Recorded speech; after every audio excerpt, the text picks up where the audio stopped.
at the bottom of Root Lake Hill along the Skidoo Trail. They dropped me off about a kilometer in, and they went towards the train tracks. And I walked in on an old logging trail. Okay. And we were out moose hunting. We never had any luck, though. Right. But as I was walking in, I was calling, and I can hear something rustling through the trees coming towards me.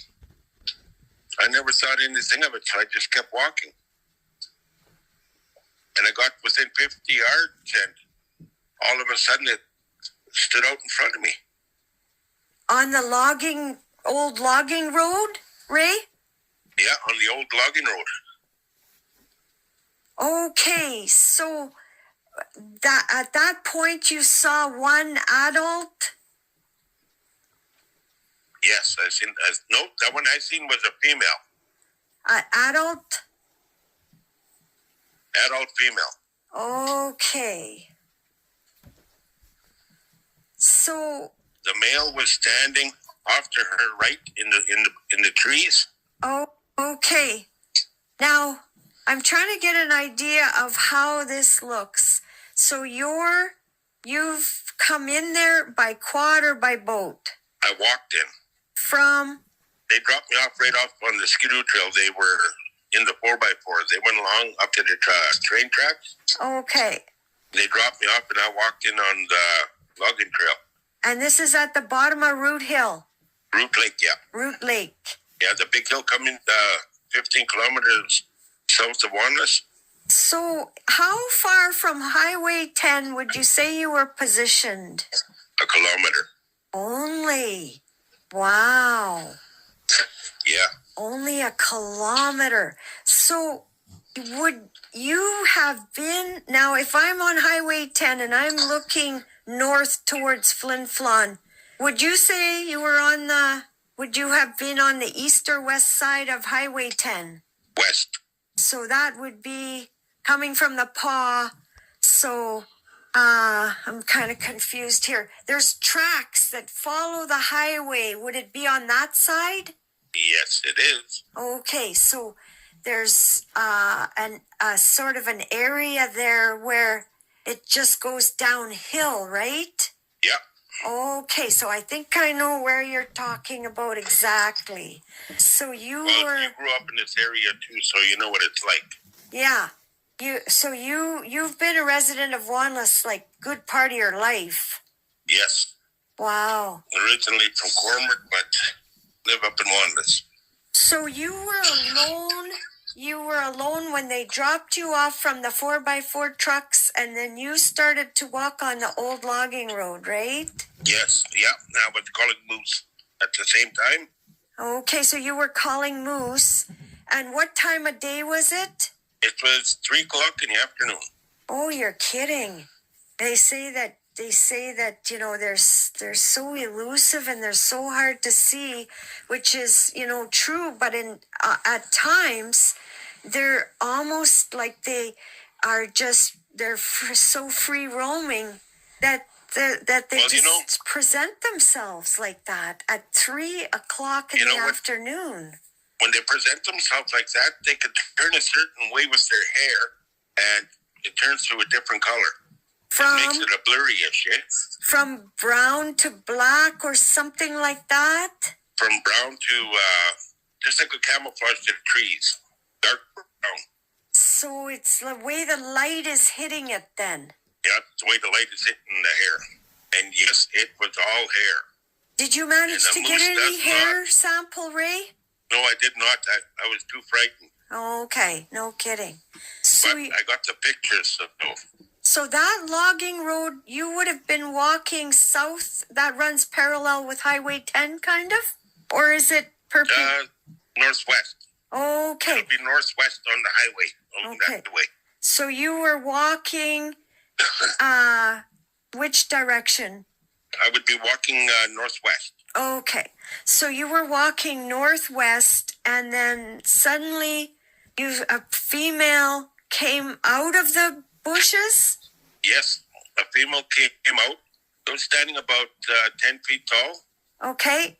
A moose does not walk on two legs. No, I have no doubt that I'll get to that later, but I have no doubt that your story is authentic and that you know what you're doing out there and you know what the different animals are.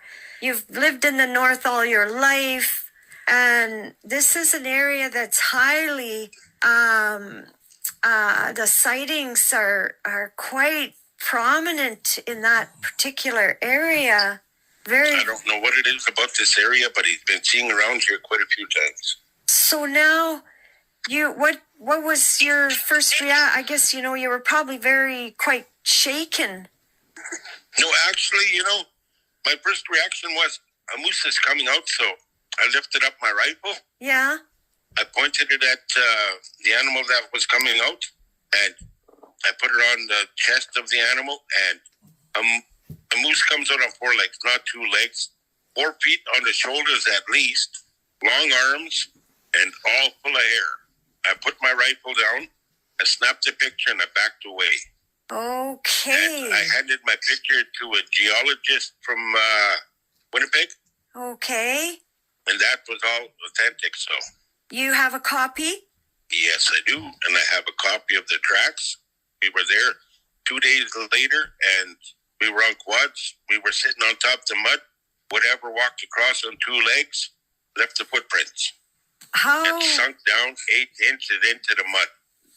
Really? So that is on the logging road? Nope, that there is along Root Lake. Along on the lake itself. Okay. So you basically saw this female, and so what is it about the 4 feet? So you're saying that she was how high in total? Like I'd say 10 feet. So 10 feet tall. That's pretty big for a female. Oh yeah, but the male was bigger yet. The male was bigger yet. Okay, so what happens next? I snapped my picture, and I backed out right up to where they dropped me off, and I ran up to them where they were standing along the track, and they had their biotic ear on listening, and they can hear whatever was there coming towards them, following along the tree line where I was running. So when I got to the truck, yeah, the sound stopped and never heard it again. So, at what point did you see, like, first you saw the female, then you saw the male, then you saw the whole family? Yes. Or I something? saw the female. Yeah. I saw the female. Okay. There was a small one standing right in front of it, and the male was off to the right, standing in the tree line, about 4 or 5 feet away from her. And how tall was he? He was at least a foot taller. And then how tall was the young one? Oh, the young one was maybe 3 feet tall. Like a kid. Yeah, like a kid, yeah. And there was one up in the tree. You could see the face clearly as it was looking down at me. And how big was that one, do you think? That one was a juvenile. Like a teenager? Yeah. So maybe about how many? You can see the face. You can see the face clearly as I snapped the picture and I got out of there. So the facial features. Describe the face, your best description of the face that you saw the clearest. Oh, good Lord. It looked like a man, full of hair. It looked like a man. Do you think that was a male, the juvenile? Oh, I couldn't answer that. Okay. It was up in a tree and I didn't want to stick around. No, that's okay. So, when you describe the face that it looks like a man, do you have any experience looking at Neanderthal man? I'm not saying that's what this is, because that's not what I think. But there's something called... It looked like... Okay. It looks in between a Neanderthal and a human being. Do you know what Homo erectus is? Yes, I do. What do you think of that? Like, what I'm trying to determine is the brow ridges, the protruding... like the bone where the eyebrows are. You know, I couldn't see the eyebrows because it was all hair. Long brown. Like a man or more like a ape? In between a man and an ape. Really, eh? I stood there for a good 10 seconds looking. I couldn't believe what I was seeing, and I got out of there just as fast as I went in. Because if I was to pull the trigger on one of these primates, then what would the other four do? You know? Oh, definitely. Like it could be that it's essential that people don't shoot, because if it's determined that it's a species of man, then it becomes some type of a crime. Then you wouldn't want to. You just wouldn't want to do. You wouldn't want to do it for that reason. And I don't think that you would want to do it for the simple fact that you're quite outnumbered there. Oh, yeah, definitely. I was outnumbered. And even for a small one, probably the strength would just be so overwhelming that you really did the right thing by just, backing out of there. So they were, the whole family of them were in the front of you. There was none behind you. They were all in front. So you were able to see they were all in front. The whole family all at once. I got a picture of the whole family. Is it a clear photo? It's blurry, but you can see the bodies. What did you take the picture with? Tell me. My iPhone 8. iPhone 8. So it should be it should have a reasonable, yeah. Yes. Yeah. But you can see the full body. Yeah. Standing there. And up in the tree, you could see the face features as clear as it can get. Okay, on my YouTube channel, it's under Laura Lynn McCullough, there is a picture from a guy in Sapatoyak, and the picture is almost like, what would you say the chest was like, hair, or what's your description of the chest, like the humongous and hairy. And hairy. Yes. It didn't have a neck. It just looked straight muscular. Okay. Which is the very, very most common reports, like from the sightings, that there's the head is lodged onto the body, that there's no neck. And he's got long arms, and the hands were humongous. Okay. There's some sightings that are, there's one sighting out of Toronto, up in the north of Ontario, where the guy said the same thing, and he was an ex-police officer. It's on the BFRO website, and he said that the hands were like just what you're describing. Did you? Yeah. What are some details that you can remember that give us an indication what if this species is more of a man or more of an ape, like nose, like lips, mouth? It's from what I've seen. It's more like, it looks like an ape and it looks like a man at the same time. Mm-hmm. Yeah. So would you say the nose is more like a ape's nose? If you look, it's black, and a human's nose is more defined. The features are finer. Where would you put the features, like sort of the nose, the mouth, the eyes? Well, I can tell you right now that there was hair over the nose, but I could see the color of the eyes from the distance, eh? Really? Okay. Yeah. Like they were a brownish red. A brownish red. Now, brownish red. Ray, just think about this for a second. Would it be the way the light was hitting them also? Well, yeah, it was 3 o'clock in the afternoon, so you know what it's like in the fall time here. Yes. The sun would be already everything is a shade. Right. So what happened? So you took this picture. You were able to get a picture of the 5 of them, and they were a family. Clearly, this is a unit. There was a mom, a dad, and there was children. So what about the fifth one? So you saw about 3 feet. Earlier you had mentioned something about 4 feet at the shoulders, or no, he was 4 feet wide. 4 feet wide. That was the male. Okay. I was wondering about that. I was confused. So that clarifies that. So the adult was the female was about 10 feet tall and about 4 feet wide. Yeah, same with the male. The male was a foot taller and same width on the shoulders. Like very, very wide. Yes. And could you see muscle groups or too much hair? Too much hair. Too much hair. Do you think that one of my biggest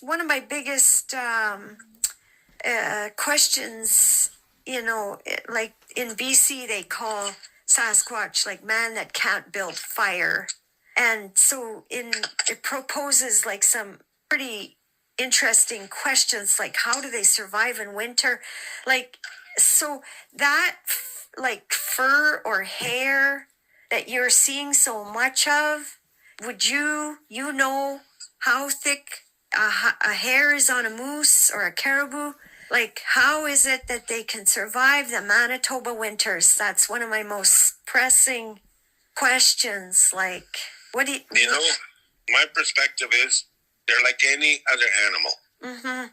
If they cannot survive the winter here, I'm sure they will move to warmer climates. Mm-hmm. Yeah, migrate. But they don't seem to be doing that. They seem to be sticking around the same area. Year after year, the sightings are coming from the same places. Like, do you think... that's not only the first time he's been seen up this way. Yeah, very, very interesting. When you see their, like, are they barrel-chested? Muscular. Yes, very muscular. Not fatty. No. Like, they have to be somewhere in that area of Mariah Creek and the bottom of Root Lake. There's got to be some type of maybe caves or some kind of somewhere where they're out of the wind, where perhaps these caves or something go underground a bit. There's got to be somewhere. I've walked this area so many times and a lot of things I've seen. Yeah. But I'm going to keep those to myself. Those I will not talk about because there's areas that were never touched. Right. And yes, that's one thing I will not talk about because I don't want anybody going back that way. So. Okay, that's a very good point because I'm on the same page as you when it comes to protection of these unidentified species, what I believe is a species of man. And when I say that, of course, Homo sapien is the only creature that's able to, the only man that's able to carry an ever-advancing civilization. But when I say species of man, I mean the history of the different Homo erectus, Australopithecus, Neanderthal. So, see, I talked to a medicine man or an elder about this. Yeah. And an elder said, just leave it be, Ray. Yeah. It is a gift. Right. To see something like that. Oh, they're truly. Not there to harm you. They're there just to make sure you're not harming their area. Almost like keepers at the gate. Yep. But to see something like that up in front of you, that will change anybody's outlook on what you see. One of the things that, like, I don't know if you've, like, listened to Robert. The sighting is on Sapatoyak Cree Nation. And one of the things that he talked about was, and he had a very similar experience to yours, was like the way that they looked at you that you knew that there was a line, sort of a boundary that you were not going to overstep. Yeah, that's the boundary. I come to a dead stop, and I walked backwards, walked away. Without firing a gun, and that's really, really good. And this is the same thing that happened in SAP with Robert. Have you listened to his? No, I have not. Okay, that's something you may be interested in. So Ray, how many minutes do you think that you had with them, with the family? 2-3 minutes tops. Okay. And I froze when I seen them. I come to a dead stop. I bet. I couldn't believe my eyes. I put my rifle, I put the scope right on the chest of the animal. Right. And I put it down and said, "That's not a moose." Right. And then I just kept looking. Yes. Waiting for it to move, and sure enough, it moved again. And a moose does not have 2 legs. So maybe that you were gifted this sighting because the powers that be knew that you would not shoot. And that was... I can't answer that. Yeah. Like, what an incredible sighting. Like... Oh, yeah, definitely. I mean, there's people out there that would pay $1 million to see this. My son and Derek standing along the tracks listening to the bionic ears. Even without the bionic ears, they can hear it walking towards them. Okay, tell me a bit about this. And when I got to the half done... Okay, so you had a set of bionic ears with you?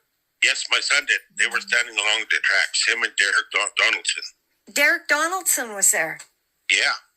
So Austin and Derek were sort of how many yards away from you? They were maybe 2 kilometers, because it's only maybe 3 kilometers. Okay. So what was their experience? They didn't see anything?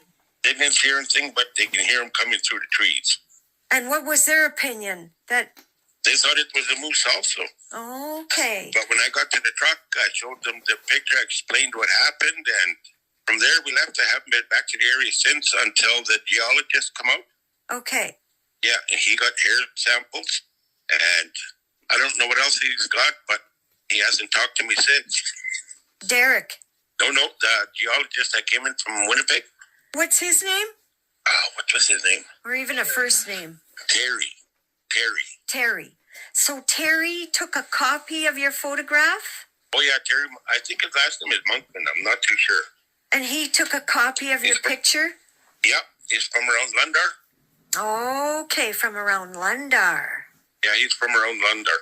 And what was his intention to do with the photograph? He just wanted evidence. And what was the evidence for? Like to present a report somewhere? I imagine so, yeah.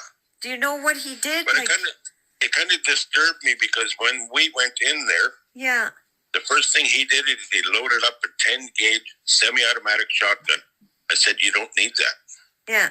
So right off the bat, I didn't take him into the area where I seen them until he put his firearm away. Okay. Once he put his firearm away, then I took him into the area where it was. Okay. I gave him the photograph. I showed him every tree, everything lined up, and you could see where the animals or the primates were standing. Okay, and you have a good picture of the footprint. Yes, I do. Okay. It's not the best, but it's what I can come up with anyway.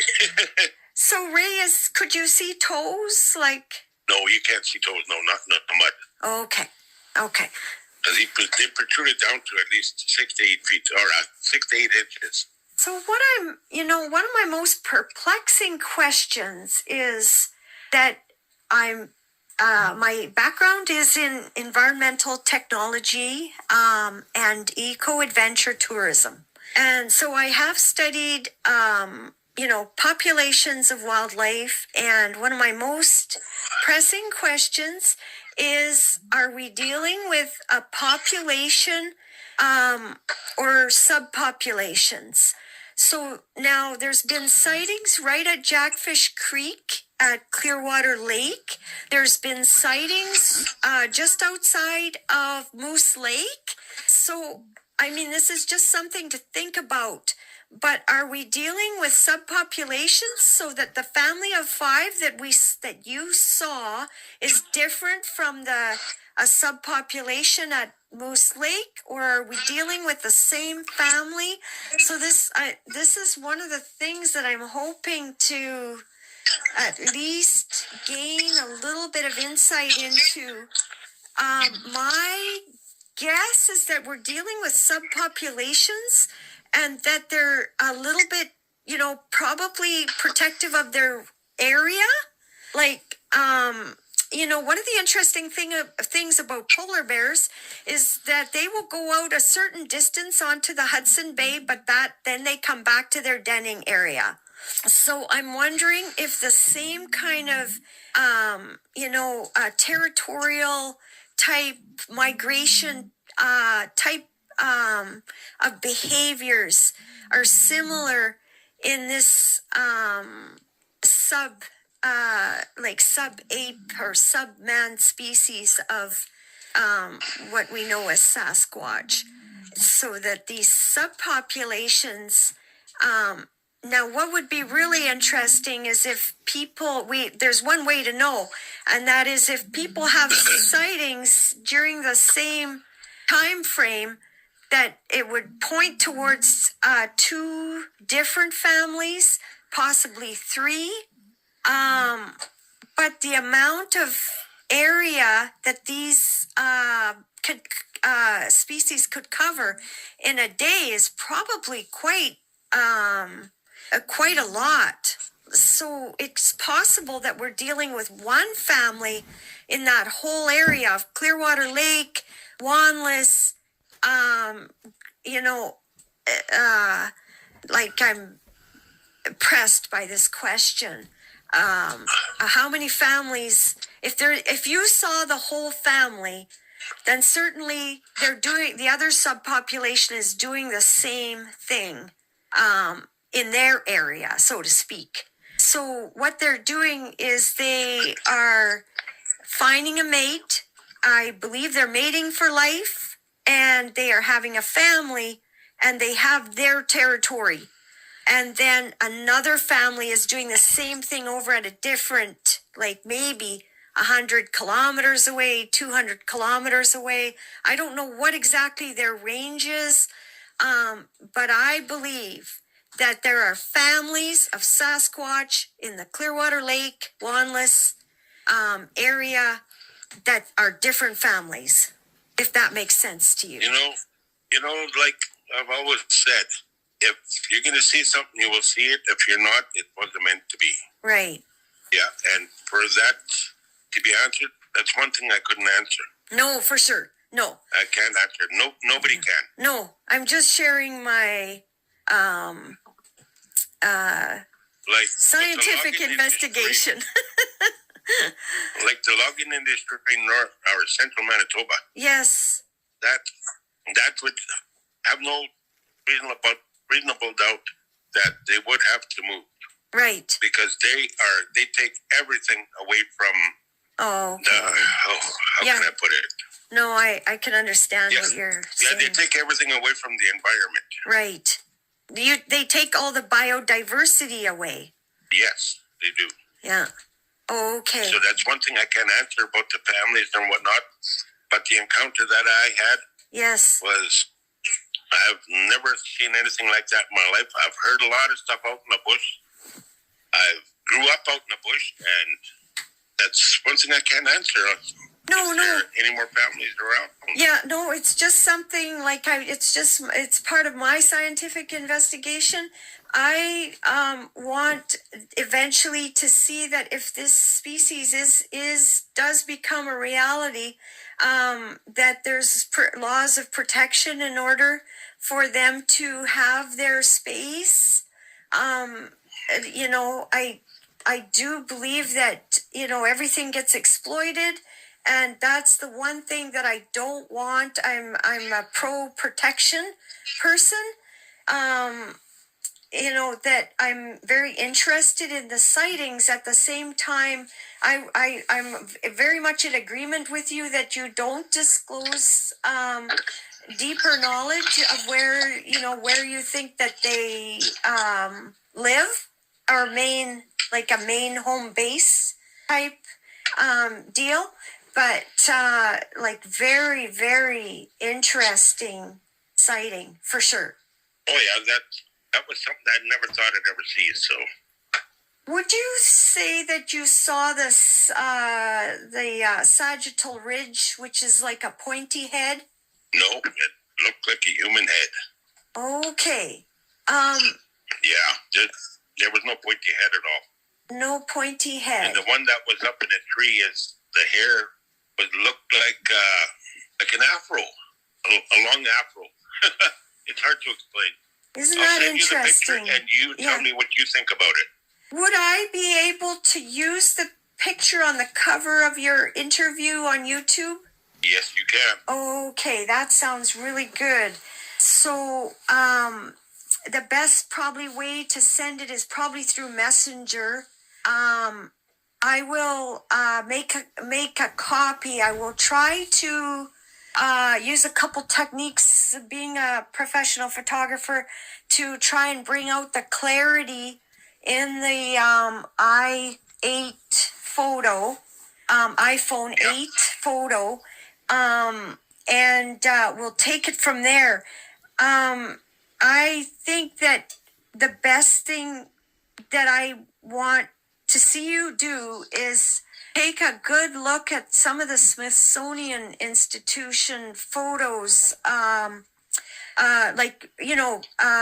recreates of prehistoric man, and pick one out that you think reminds you the most of your encounter with this species. From a scientific point of view, that would be so helpful. My greatest fear is that, that mankind will do something in the world and that we'll lose this chance forever. Our archaic ancestors, the fact that one species could have lived on all these millennia is just incredible. It's such a gift that you were able to see up close, front and center, this unknown species. Congratulations. Oh yeah, I've seen a lot, I've heard a lot, and that's one thing I never thought I'd see. So I thought I'd share my story with you. Oh, thank you very much. Thank you so much. Yes, you're more than welcome to share my picture. Yes. I know there's a lot of skeptical people out there, so. Oh, well, I mean, what is it that they can't accept? That possibly there's a prehistoric man that's still with us, and that they're going to do everything they can to avoid us. Well, that certainly makes sense to me. That's the way they live. That's why they're out there, So that's their kind of lifestyle, I imagine. Yeah. Do you think that they were responding to your moose call? I can't answer that. Because all I know is when I was calling, they came. You were calling and they came. Of their talking. I have no idea. Did you hear any type of voice from them? Nothing at all. Very quiet. But around Wanda's, you hear a lot of strange things. I've heard screams that I've never heard before that come from the bush and can't be explained. Okay. Similar to Moose Lake. Yeah, there's things in the bush here that you hear and you can't explain it because you can't see what's making that noise. Yeah, there's certain types of screams that it's something else. Yeah. Okay. Well, I'll let you go, and I will look forward to seeing this. And as soon as I can work on the photograph and try and bring more clarity to it through some of the software I have, I will send you back another copy. And I'll put both copies on the YouTube interview. Thank you so much, Ray. Yeah, no problem. Okay, I'll let you go. You have a good day. You too. Okay. Bye-bye. Okay, bye.